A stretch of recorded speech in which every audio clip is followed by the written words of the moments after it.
A public restaurant confrontation explodes when a black woman is humiliated and kicked out without reason. The staff's arrogance blinds them to who she really is. But when she calmly stands her ground with one chilling line, the whole room feels the shift. Full chapter. "We don't serve charity cases here. Get out." The words slapped across the crowded restaurant like a gunshot. Forks froze mid-air. A family at a nearby table exchanged uncomfortable glances. Behind the gleaming mahogany counter, a young hostess with cold, clipped features stood rigid, her arms folded, as if daring the woman in front of her to protest. It was a crisp Saturday afternoon, the kind when sunlight streaks through spotless windows and the hum of easy conversation wraps around the room like a warm scarf. Except now, a tight, awkward silence was strangling every corner. The woman in question, mid-50s, regal posture, short salt and pepper hair neatly styled, didn't flinch. She wore simple, elegant clothes, a grey cashmere sweater, black slacks and low heels. A tan leather purse dangled loosely from her wrist. She radiated a quiet kind of power, the kind that doesn't need to shout to be heard. Yet to the staff at Merriman's Bistro, she was invisible. Worse than invisible, disposable. A manager approached, a portly man in a tight vest and nervous eyes that darted between the woman and the hostess. Instead of apologizing, he doubled down.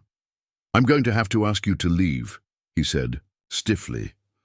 "Our clientele expects a certain standard," the hostess smirked, lips curling with the smug satisfaction of someone confident she would be back no matter what. The diners nearby pretended to be engrossed in their meals, but their ears strained toward the confrontation, guilty curiosity burning behind lowered lashes.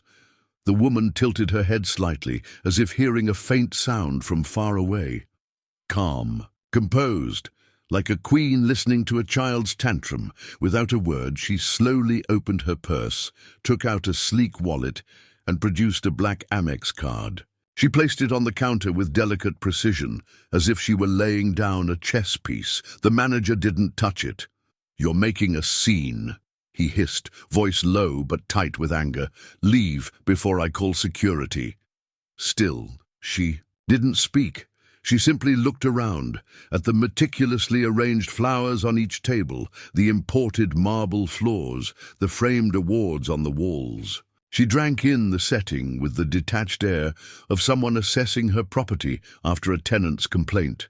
And then, as if it was the most natural thing in the world, she spoke, her voice soft, but slicing through the tension like a blade. "You should Google me."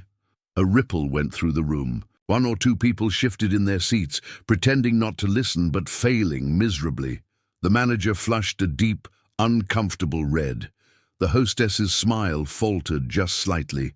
The woman gathered her purse and her card, turning on her heel, with a grace that mocked their pettiness. As she walked toward the door, she paused by the frame of the restaurant's grand opening photo, a group shot of the investors and owners, all beaming proudly. In the very center, her face smiled back. She didn't say another word. She didn't need to. Behind her, the first whispers began to swirl like a gathering storm. The heavy glass door sighed shut behind her, leaving a vacuum of silence in her wake. For a moment, no one moved. No one spoke. It was as if the walls themselves were holding their breath. The manager tugged at his collar, the fabric suddenly too tight. He barked out orders, false bravado covering the shaking in his voice. "Get this cleaned up," he snapped at the hostess. "She was nobody. Let's move on." But the unease clung to the air like humidity before a thunderstorm. In a corner, booth near the window, a young couple exchanged a glance. The woman, a lawyer by the sharp cut of her navy blazer, pulled out her phone under the table and quickly typed in the words, "Black woman Merriman's owner." 1 second, 2 seconds. Her jaw dropped. She turned the screen toward her boyfriend without saying a word. His eyebrows shot up so fast they nearly disappeared into his hairline. Across the room, a retired teacher quietly mouthed the name to herself, a flicker of recognition dawning. Memories stirred. News articles, city council speeches, interviews about revitalizing urban spaces. Her name was Dr. Renee Ashford, Ph.D. in Urban Development, CEO of Ashford Equity, majority stakeholder in nearly 24 buildings downtown, including, infamously, this very one. The restaurant they sat in wasn't just some random place, it was hers. The knowledge spread like a virus, infecting table after table. Some diners pulled out their phones under napkins, others whispered behind menus. The hostess caught the shift. Her smug expression began to crumble at the edges. She leaned toward the manager, whispering sharply, "Maybe we should check who she is." The manager waved her off, sweating now. His mouth opened, then closed.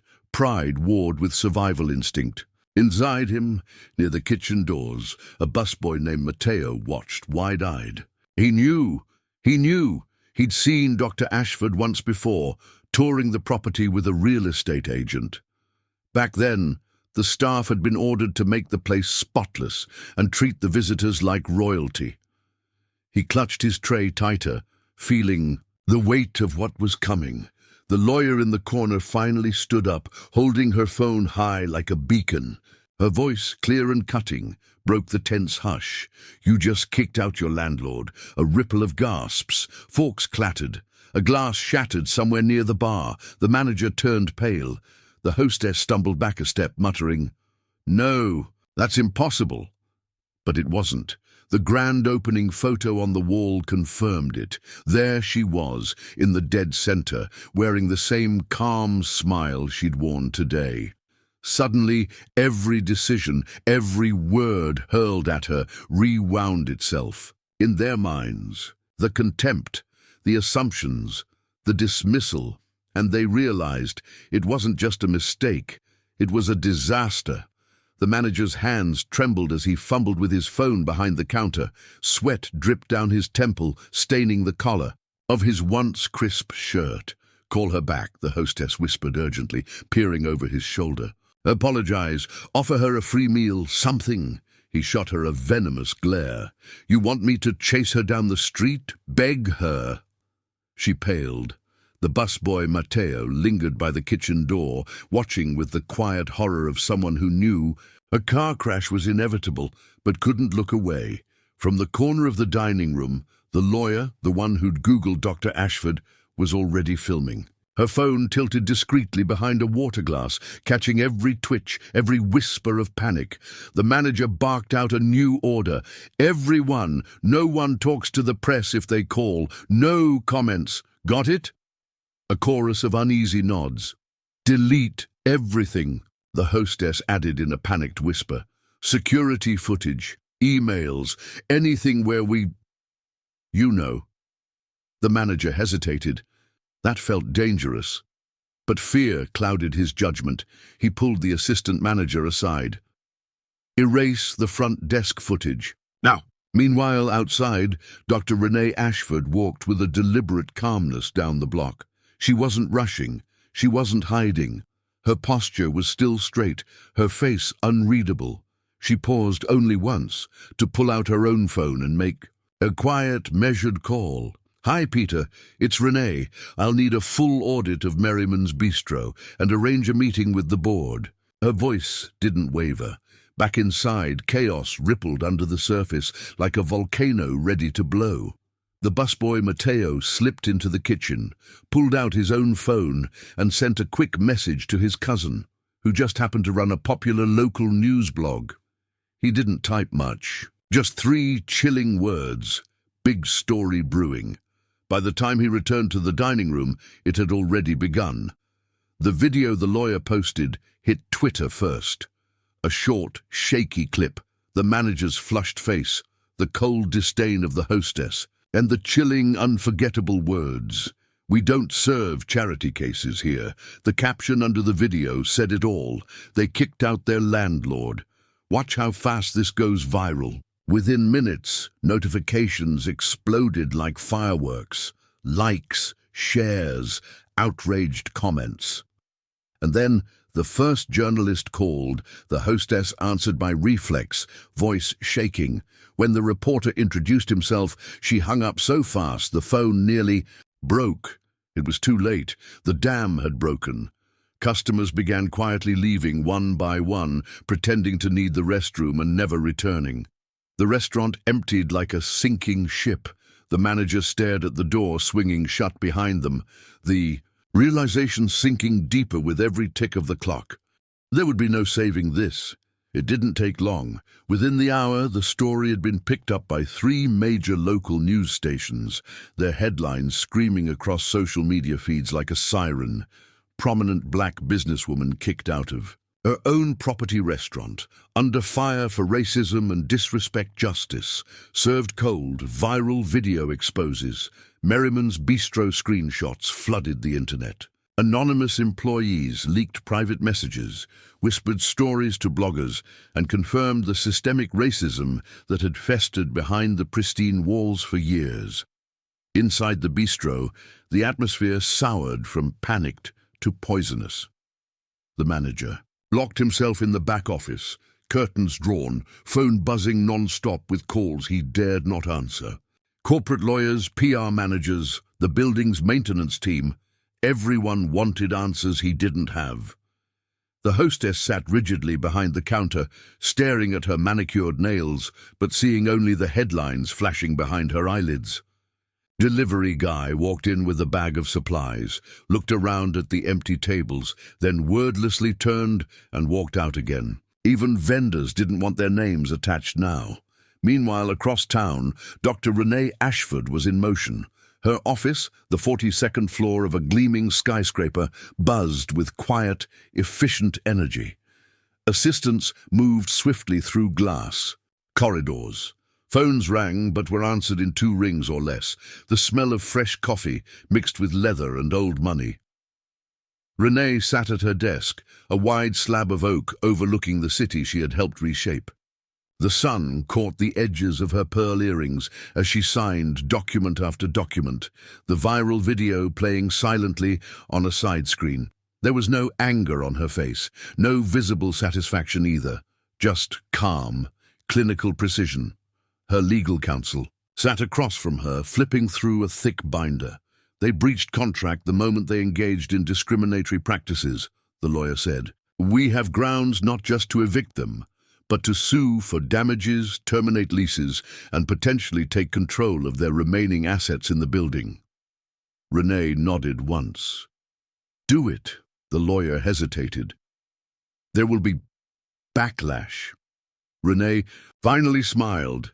A slow, almost imperceptible curve of her lips. I'm counting on it. Back at Merriman's, the manager tried one last, desperate move. He composed a public statement, hollow apologies, vague promises of diversity training, canned phrases about committing to inclusion. He posted it to the restaurant's official social media pages. The response was brutal. Too little, too late. Training won't fix a rotten soul. Sell your apology to someone else. We're done. The comments poured in by the thousands.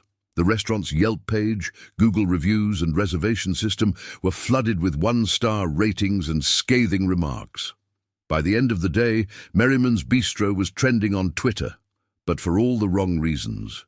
The media trucks arrived next. Parking out front, their satellite dishes aimed at the sky, reporters clustering on the sidewalk, camera lights glaring through the bistro's front windows like judgmental eyes. The manager watched from behind a curtain, hands clenched so tightly. The knuckles turned white. Every channel played the same clip. The smirk on the hostess's face, the manager's dismissive sneer, and the calm, devastating words from Renee. You should Google me. Across town, in her office, Renee watched too, but only for a moment. Then she turned away from the screen, picked up a pen, and signed the final document that sealed their fate. Eviction notices were being printed as she spoke. By tomorrow morning, they would be delivered, public, legal, and irreversible. There would be no apology big enough, no donation generous enough, no act of groveling that could undo the shift that had begun. Merriman's Bistro wasn't just going down, it was about to become a symbol, a warning shot across an entire city's bow. The era of quiet humiliation was over. The morning broke grey and heavy, clouds sagging low over the city skyline, as if the heavens themselves bore the weight of what was coming. At Merriman's Bistro, the doors were locked from the inside, shades drawn down tightly. Inside, the atmosphere had curdled into something thick, sour, and desperate.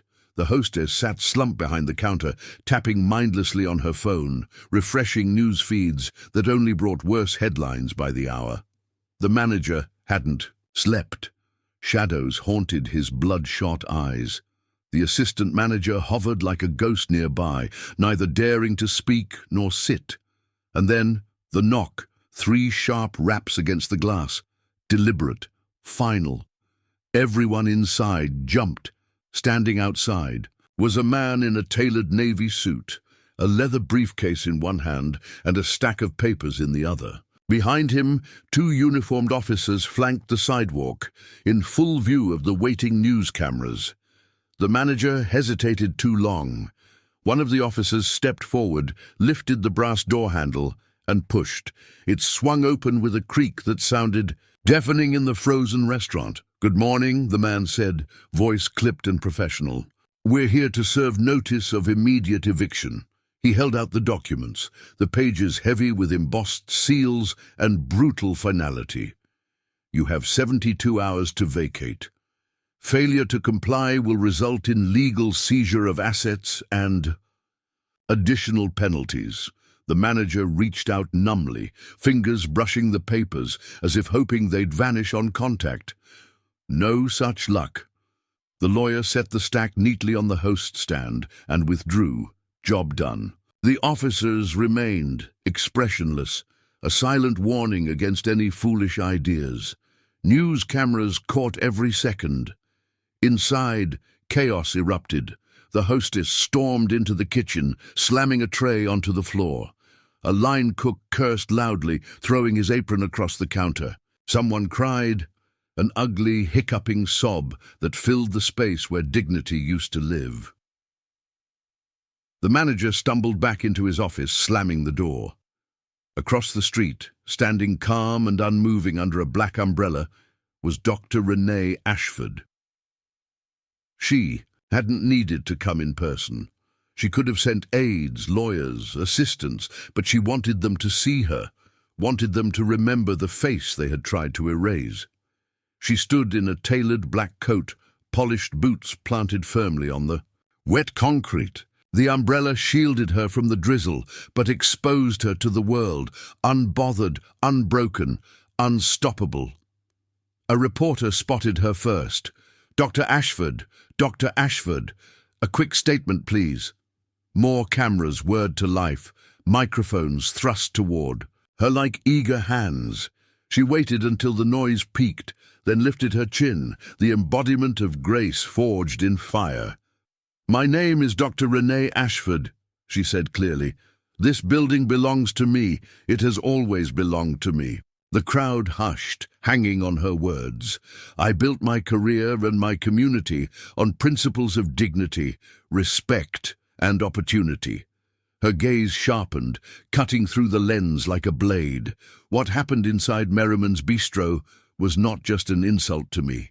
It was an insult to everyone who's ever been underestimated, dismissed, or disrespected because of the color of their skin.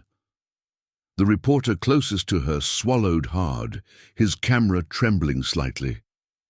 Renee let the silence stretch. Let the weight of it settle into every watching soul. "And we are done," she said softly, but with the impact of a sledgehammer, being silent about it. With that, she turned, folded her umbrella, and walked calmly down the street, each step measured, powerful, undeniable. No one followed. No one dared. Inside Merriman's Bistro, the staff watched her go from behind the glass, each face etched with a mixture of fear, awe, and something uglier, the gnawing, unbearable knowledge that they had ruined themselves, Not because she screamed, not because she fought, but because she didn't have to.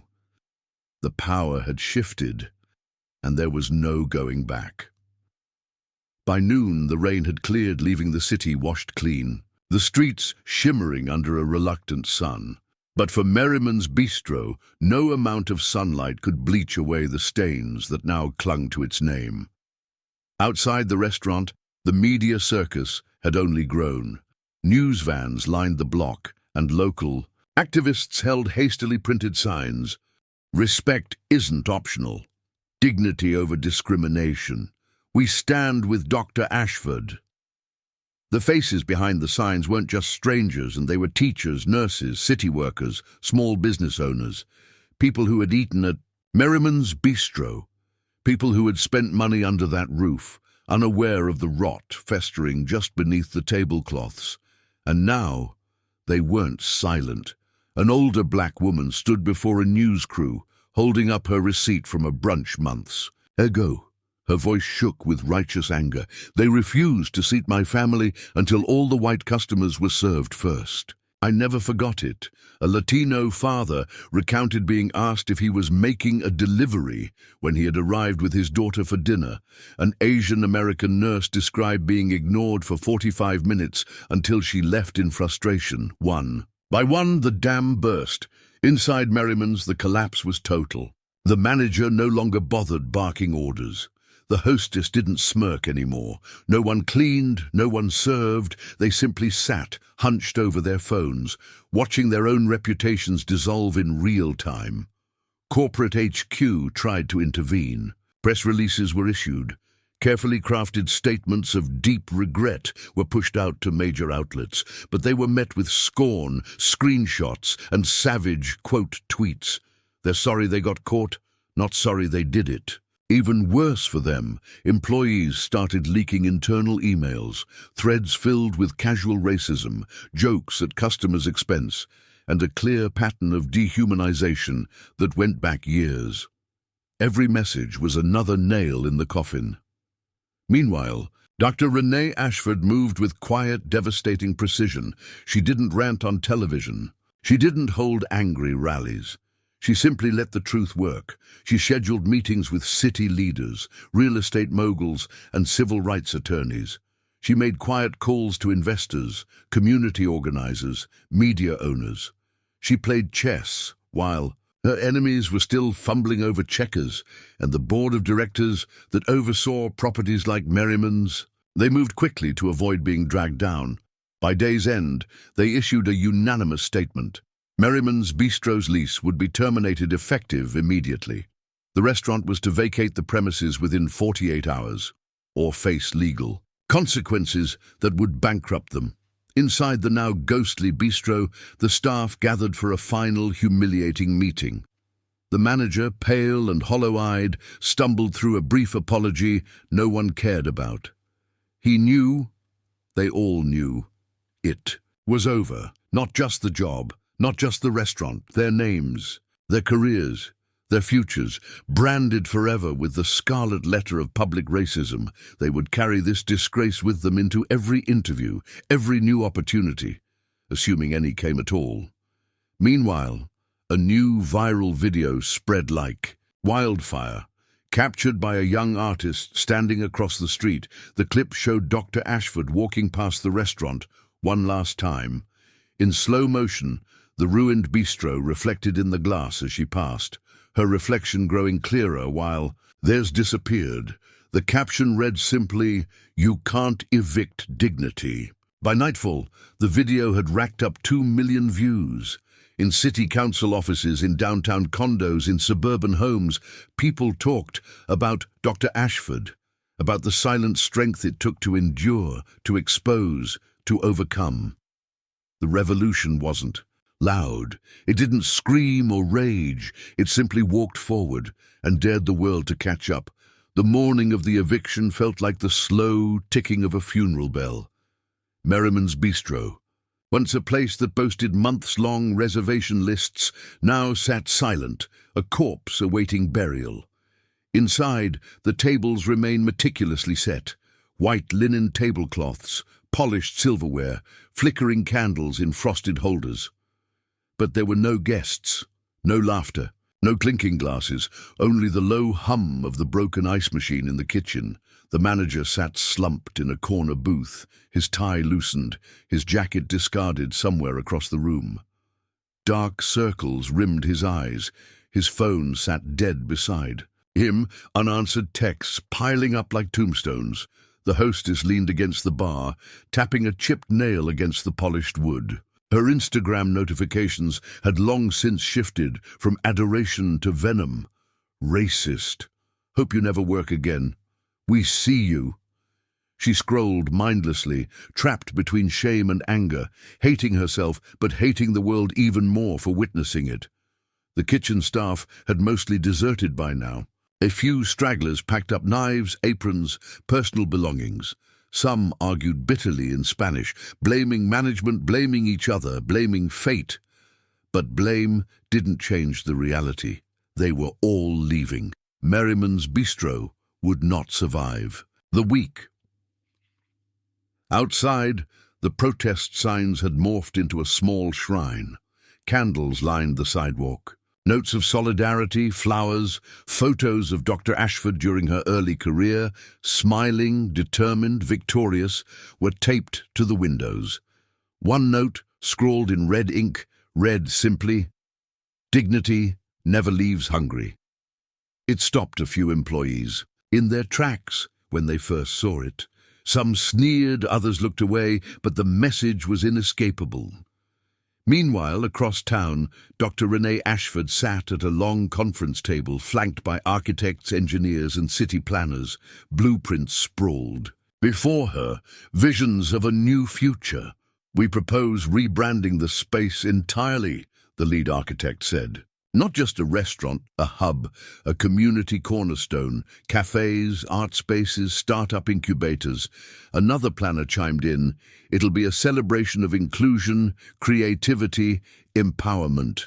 Renee listened quietly, tapping a pen against the glass table, eyes thoughtful. When she finally spoke, her voice was low but decisive. "I don't want revenge," she said. "I want resurrection." Heads nodded around the room.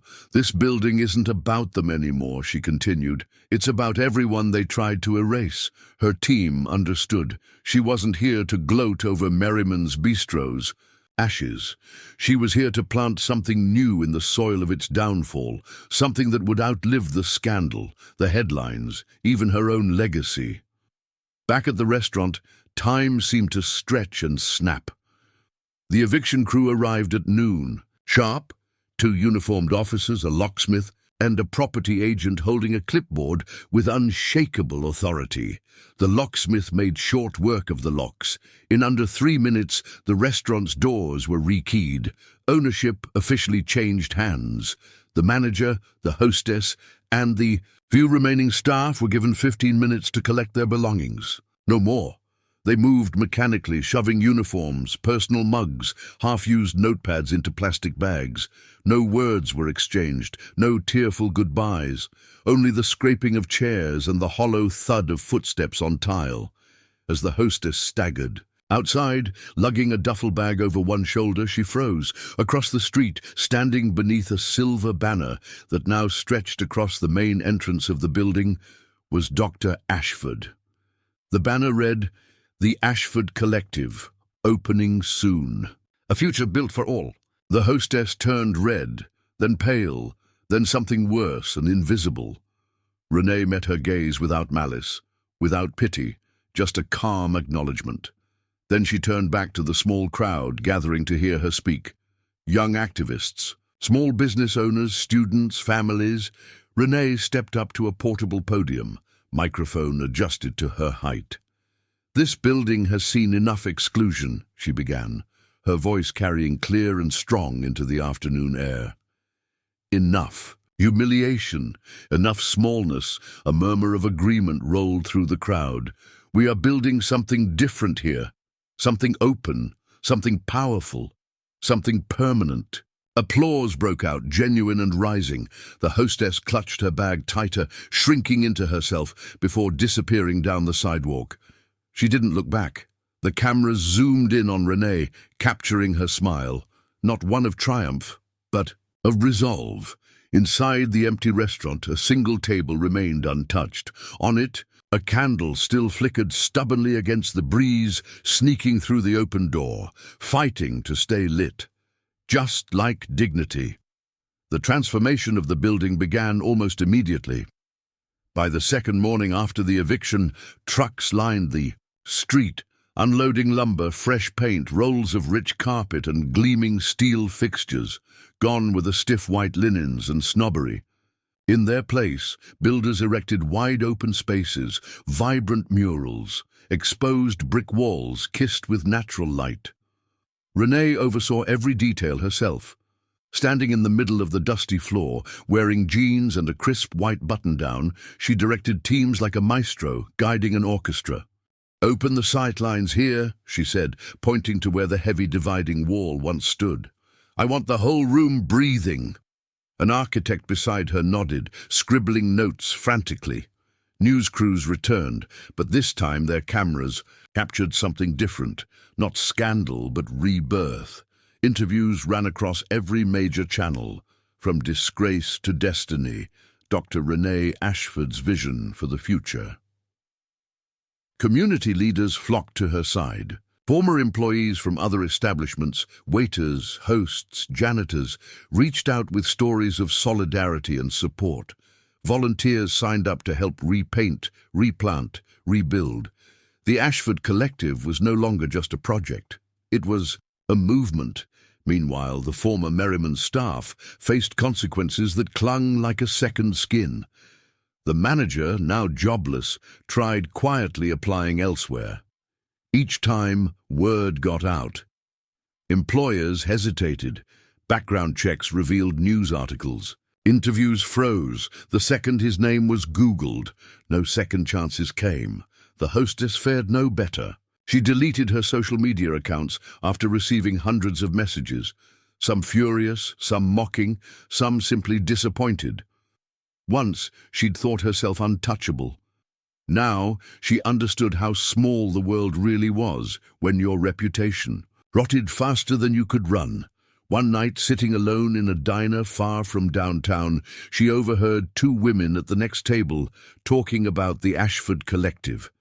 "Can you believe it? She's turning that whole place into something beautiful," one said, voice full of admiration. "She could have crushed them. Instead, she's lifting everyone up."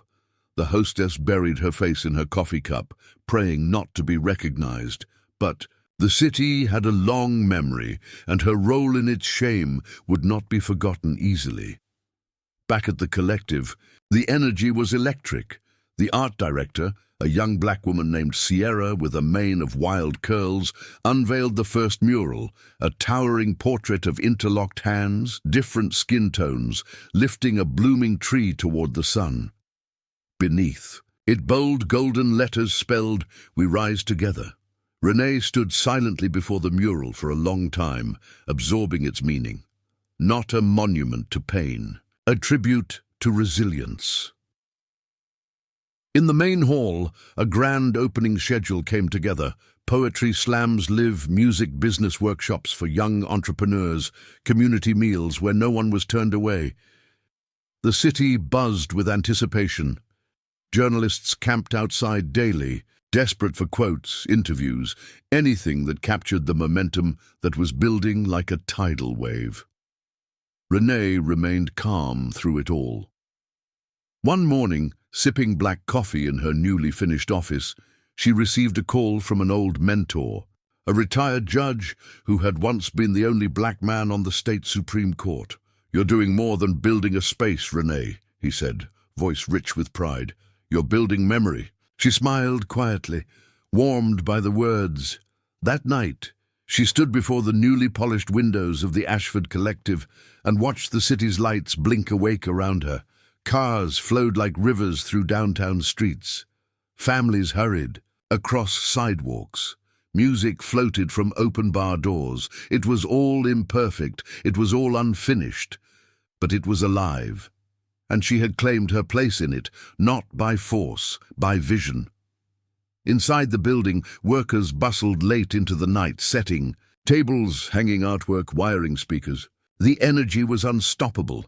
This wasn't just about her anymore. It was about everyone who had ever been told they didn't belong, everyone who had been asked to leave, to lower their gaze, to accept less.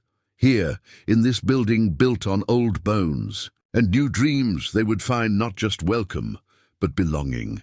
And belonging, Renee thought, sipping her coffee and watching the stars bloom against the velvet sky, was a kind of power no one could evict. The day had finally arrived. The grand reopening of the building, once tainted by exclusion, now reborn as the Ashford Collective. Sunrise, a line had already formed outside. Parents with young children, college students clutching worn notebooks, elderly couples holding hands, artists in paint-splattered jeans, entrepreneurs in smart suits, musicians cradling battered guitars. The city's heartbeat had shifted, and today it pulsed through these people, standing shoulder to shoulder on the sidewalk, buzzing with anticipation.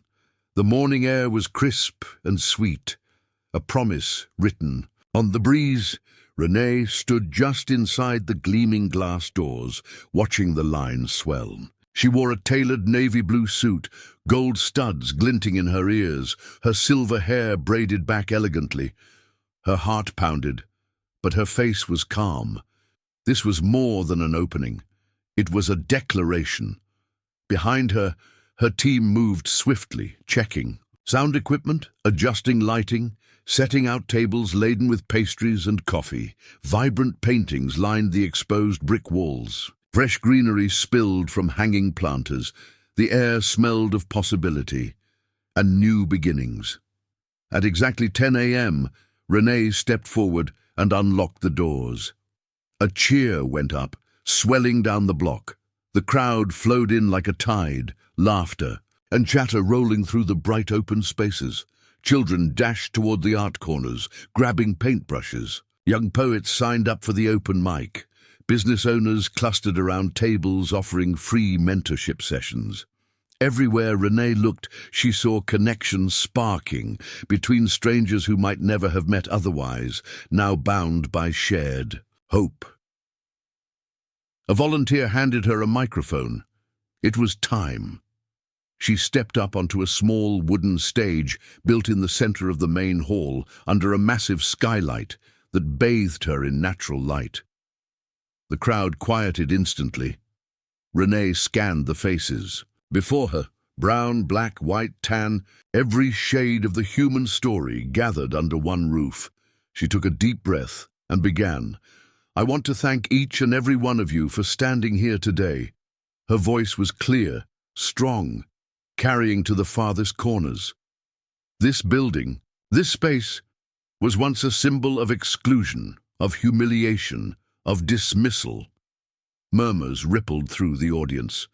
"But today," she said, voice growing fiercer, "it becomes something entirely different."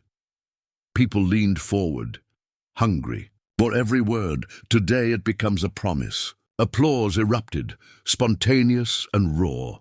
Renee waited for it to die down, then continued, "A promise that no one will ever be asked to shrink themselves to fit through these doors. A promise that creativity, ambition, dignity, they all have. A home here." Tears glistened in more than a few eyes. "We are more than the stereotypes they try to box us into. We are builders. We are dreamers. We are architects of futures too bright for their small-minded ceilings to contain." Another roar of applause shook the hall. Reporters filmed feverishly. Somewhere near the front, a teenager clutched a homemade sign that read, "We belong." Renee smiled at him, and he grinned back, wide and fearless. She stepped down from the stage as music kicked in, a live band playing a soulful, rolling rhythm that filled the space like sunlight. The party had begun. Throughout the day, the collective buzzed with life. A young chef handed out samples of jerk chicken tacos. A group of kids organized an impromptu dance-off near the art wall. Local non-profits set up booths to offer jobs, scholarships, counseling. Elderly couples wandered, The halls, tracing the murals with wrinkled fingers, tears slipping down their cheeks. At one booth, Sierra, the art director, taught children how to paint their dreams on small canvases. "What does your future look like?" she asked them. Answers poured in. "A lawyer, a pilot, a dancer, an inventor." Hope spread like wildfire, igniting every corner of the building. Meanwhile, across town, the ruins of Merriman's Bistro sat boarded up, graffiti scrawled across the plywood. Hate vacated. No one mourned it. No one wept for it. The world had moved on and grown brighter without it. As twilight softened the sky to violet, Renee stood on a balcony overlooking the main hall, taking it all in. The laughter, the music, the pure, vibrant living of it all. Her assistant approached quietly. "Dr. Ashford, there's someone here to see you." She turned, eyebrows lifting. A young woman stood nervously behind him, early 20s, tightly coiled hair, a notebook, clutched to her chest. I just wanted to say thank you," she stammered, "for what you built, for what you proved." Renee crossed the distance between them and took the girl's hands in hers. "You're going to build bigger," she said softly. The girl's eyes widened. Then she smiled, a smile so bright it could have lit the city. Around them, the collective thrummed with life. And Renee knew this was only the beginning. The past had been claimed, the future was now theirs to shape, brilliant, unbreakable, and free.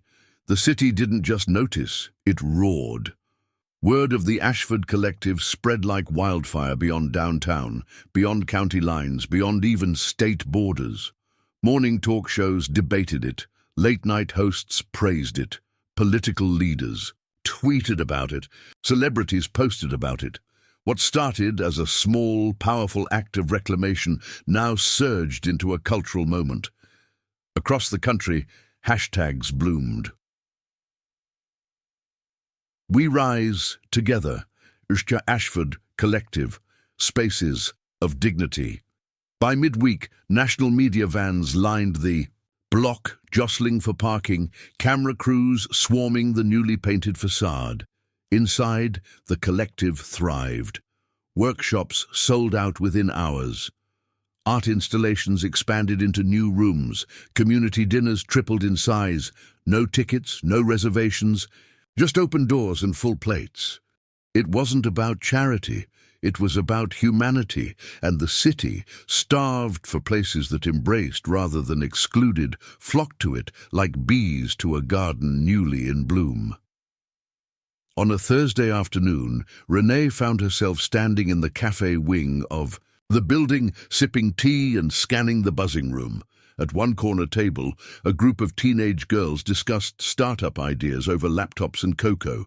At another, two older men, one black, one white, laughed over chess, the board between them littered with captured pieces. Near the fireplace, a young woman sketched furiously, headphones jammed over her ears, a portfolio already brimming with dreams. This was the city Renee had always believed in. It had just needed a mirror to see itself clearly. Her phone buzzed, a message from her publicist. 6 Minutes wants to feature you. Interested? Renee smiled but shook her head. Not yet. This wasn't about turning herself into a brand. It was about building something that outlived her name. As she pocketed her phone, an elderly black woman approached her, moving slowly, but with a dignity that needed no assistance. Her silver cane tapped rhythmically against the floor. "I've waited a long time for a place like this," she said, her voice like warm honey. Renee reached out instinctively, offering her hand. "Then it was built for you," she said simply. The woman squeezed her fingers gently.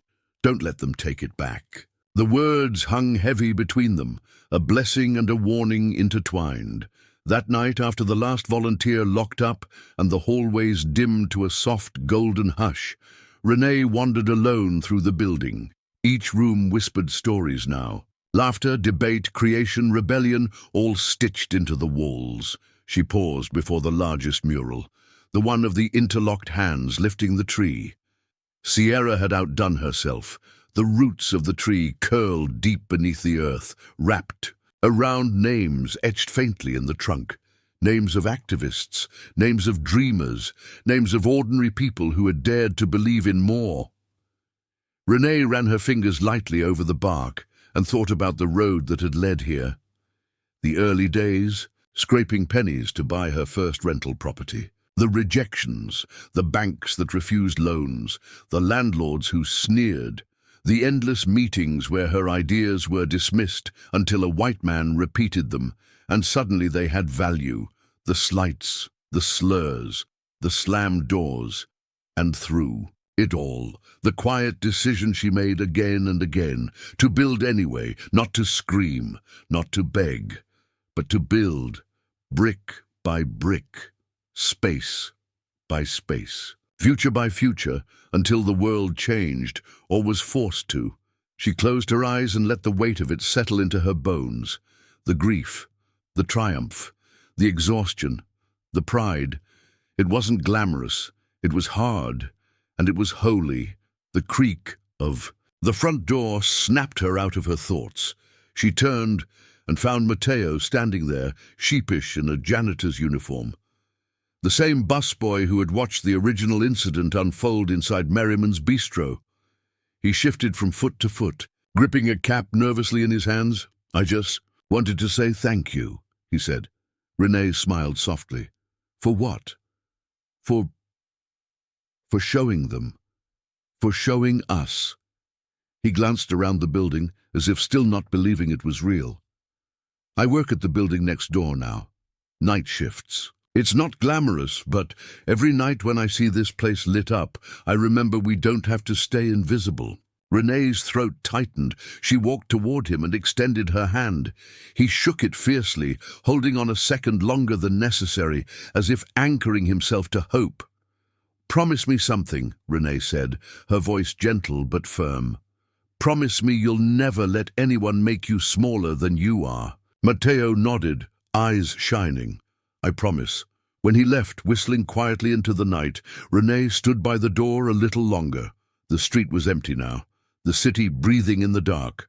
But inside these walls, a light still burned, and tomorrow it would burn even brighter. The morning of the unveiling dawned clear and golden, a perfect autumn day with just the right chill in the air to make everything feel crisp and alive. The Ashford Collective buzzed with energy even before sunrise. Staff moved like bees through a hive, stringing colourful banners across the entrance, arranging fresh flowers in tall glass vases, and setting rows of folding chairs along the sidewalk. A jazz quartet arrived early, tuning their instruments and rehearsing smooth, mellow notes that floated into the chilly morning. At the heart of it all stood Renee. Today wasn't about her. It was about the people. It was about memory. It was about anchoring the future to the truth of the past, without being chained to it. In the center of the main hall, covered by a thick velvet cloth, stood the plaque she had commissioned, a permanent testament to why this place existed. It didn't boast her name in big letters. Instead, it honored the quiet resilience of everyone who had been overlooked. Everyone who had been told they were too much or not enough. Everyone who had once been asked to leave, now they would be asked to stay. At 9 o'clock sharp, the first guests began arriving. Families in Sunday best. Students in hoodies and jeans, clutching fresh notebooks and battered dreams. Retired activists wearing pins from marches long past. Artists with paint-splattered shoes. Mothers pushing strollers, hopeful for the future blooming beneath the wheels. The courtyard filled quickly, the chatter rising into a joyous buzz. The media arrived too, setting up cameras, interviewing community leaders, whispering excitedly about who might speak today. Renee stood near the stage, adjusting the hem of her blazer when she saw them, the former manager, the hostess, two other figures from Merriman's bistro. They hovered at the edge of the courtyard like ghosts who hadn't realized they were dead yet. Their presence tightened something deep inside Renee's chest, not fear, not anger, but a profound, almost sorrowful recognition of the cycles people trap themselves in. They looked smaller. The manager's once slick hair was uncombed, dark circles haunting his eyes. The hostess clutched a cheap handbag, her eyes darting nervously from face to face, searching for safe harbor and finding none. Sierra appeared at Renee's side, voice tight. "You want me to have security escort them out?" Renee shook her head. Slowly. "No. Let them stay." Sierra hesitated, then backed away, her respect for Renee outweighing her rage. Renee turned her attention back to the stage, heart pounding as she stepped up to the microphone. The amplifier crackled, then settled. A hush swept through the crowd, anticipation crackling in the cold air. She looked out over the sea of faces, all colors, all ages, all histories, and felt the enormity of the moment press against her. Ribs. She let the silence stretch, anchoring everyone there together in its gravity. Then she spoke. "This building has lived many lives," she said, voice steady, carrying clear across the courtyard. "Some of those lives were stained with arrogance, cruelty, exclusion." Murmurs of agreement rippled through the crowd. "But today," she continued, voice growing stronger, "we honor something greater than our wounds. We honor our ability to heal, to create, to rise." A current of energy raced through the audience, soft murmurs rising to scattered applause. Renee turned slightly, gesturing, toward the plaque still hidden beneath its cloth covering. "This space belongs to everyone who was ever made to feel invisible." Hands clapped, some stomped, others whistled their approval. "And let it be known," she said, fire warming her words, "that we are not here to erase the past. We are here to outgrow it." Thunderous applause rolled across the plaza. Sierra stepped forward beaming, and together she and Renee pulled the cloth free. The bronze plaque gleamed in the sunlight. "Here, you are seen. You are valued. You are home." Tears stung Renee's eyes, and she didn't wipe them away. The choir, dressed in vibrant kente cloths, erupted into song. Lift every voice and sing, voices rising and falling like waves, rich with history, heavy with hope. Renee stepped off the stage and moved among the crowd. Hugs, tears, laughs, whispered thank yous. Children pulled at her hands to show her their paintings. Old men tipped their hats with solemn nods. Young women grasped her hands with fierce gratitude, and then, standing by the coffee station, almost out of sight, the manager and the hostess. They looked even smaller up close. The manager shuffled forward awkwardly, clearing his throat. He started. His voice cracked. He tried again. We wanted to say, we're sorry." The words landed heavily between them. The hostess blinked rapidly, swallowing tears. Renee studied them for a long, heavy moment. It would have been easy to spit anger at them, to humiliate them publicly the way they had humiliated her. Easy, but small. Instead, she spoke quietly, her words sharp and precise. "You thought you were throwing me out that day," she said, "but you were throwing yourselves out of something bigger than you ever understood." The manager's shoulders sagged. The hostess wiped her eyes with a trembling hand. "But healing doesn't wait for your understanding," Renee continued, her voice low but implacable. "It moves forward without you, and it doesn't ask permission." She gave them one last look, not with hatred, but with something closer, to mourning, then turned and walked back into the arms of her people. Sierra was waiting for her, pride and emotion shining in her face. "You didn't have to be kind," she said. Renee smiled faintly. "I wasn't being kind," she replied. "I was being free." The music swelled behind them, vibrant and unstoppable. Laughter rose. Children danced. Elders wept openly, heads bowed in prayer. And relief. The Ashford Collective pulsed with life, a living, breathing thing, and Renee knew deep in her bones that what had been built here was bigger than stone or glass or wood. It was sanctuary, it was revolution, it was home, and this time no one could be thrown out. Years later, the city would remember this place not for how it began, but for what it became. The Ashford Collective had grown into more than a building. It was a breathing organism, a living heart at the center of a city once cracked by silence. Where once there had been cold marble and exclusion, now there was warmth. There was art. There was belonging. Each morning the halls filled early with footsteps, students balancing laptops and coffee cups, artists hauling canvases twice their size, entrepreneurs pitching ideas across mismatched tables littered with sticky notes and dreams. Mothers carried toddlers into free literacy classes. Elders settled into plush chairs for oral history nights. Musicians tuned their battered guitars by the fountains out front, their notes floating like prayers into the rising sun. Renee Ashford watched it all with quiet satisfaction.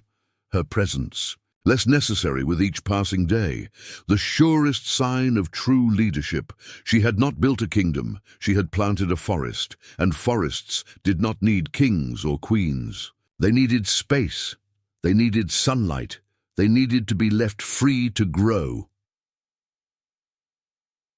On an ordinary Thursday afternoon, Renee sat quietly at the edge of the community garden that had once been Merriman's backlot, a patch of weedy concrete no one had cared about. Now it burst with color. Tomatoes climbed trellises, sunflowers towered over woven benches, children with muddy knees squealed as they raced between rows of carrots and lettuce. The garden wasn't neat, it wasn't perfect, but it was alive. And so was she. In the evenings, Renee would sometimes walk the halls alone after the last guest had left, breathing in the scents of fresh paint, roasted coffee, and the lingering trace of someone's perfume. Each room told a different story. In one, a teenage girl stood before a class, explaining the code she'd written for a new app. In another, a circle of elders swapped tales of their youth, their voices, strong with memory. Upstairs, a poetry slam roared as young men and women threw words like fireworks into the night.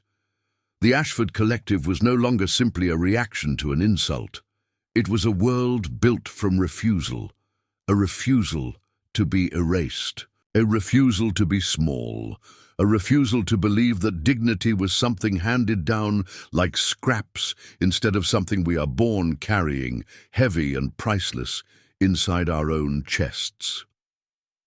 One particular night stayed with Renee long after she had wandered into the main hall where an open mic night was ending. A young boy, no more than 14, stood nervously on stage, his hands trembling around the microphone. He cleared his throat once, then began, "My mother used to clean houses." The room hushed. "She used to say, 'Baby, we clean their floors, but they can't dirty our hearts.'" He paused, voice cracking. "Today I'm standing in a place she never got to see, but I know she's smiling. I know she's proud." Tears blurred Renee's vision as the crowd erupted in applause, some rising to their feet, stamping and shouting the boy's name into the beams of the ceiling. He blushed fiercely, but he stayed standing. That's what the collective did. It kept people standing, even when the world wanted them on their knees. Not everyone had forgotten the past, though. Sometimes Renee received letters, long, rambling apologies from people who had been part of her humiliation all those years ago. The manager from Merriman's, the hostess, even patrons who had sat silently, forks half lifted, pretending not to see. Some begged for forgiveness, some tried to explain. Renee never responded, not out of anger, but because the apology wasn't for her.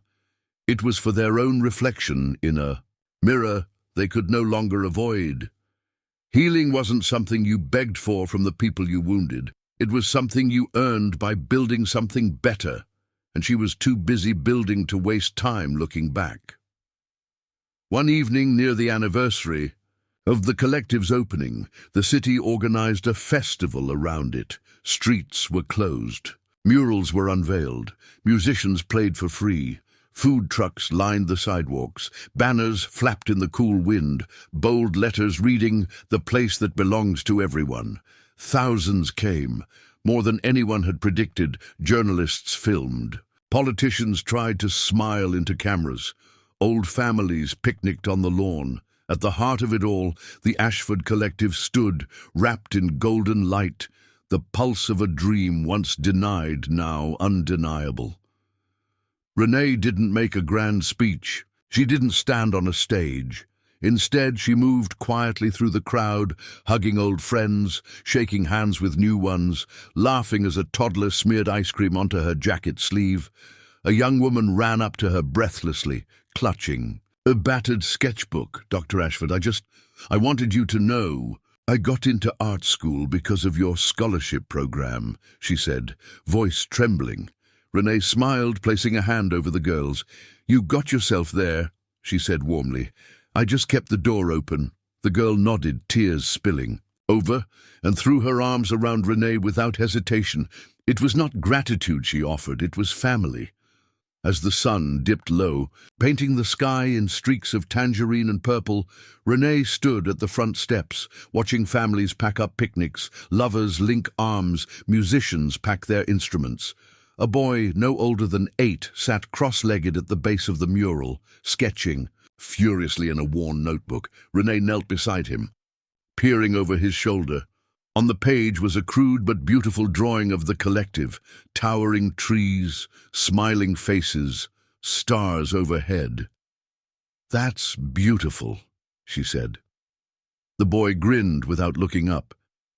"It's gonna be bigger when I grow up," he said seriously. "I'm gonna build another one, maybe 2, maybe 100. Renee chuckled. "You will," she said, and she meant it. The boy looked at her then, wide-eyed. "You built this one, right?" Renee hesitated.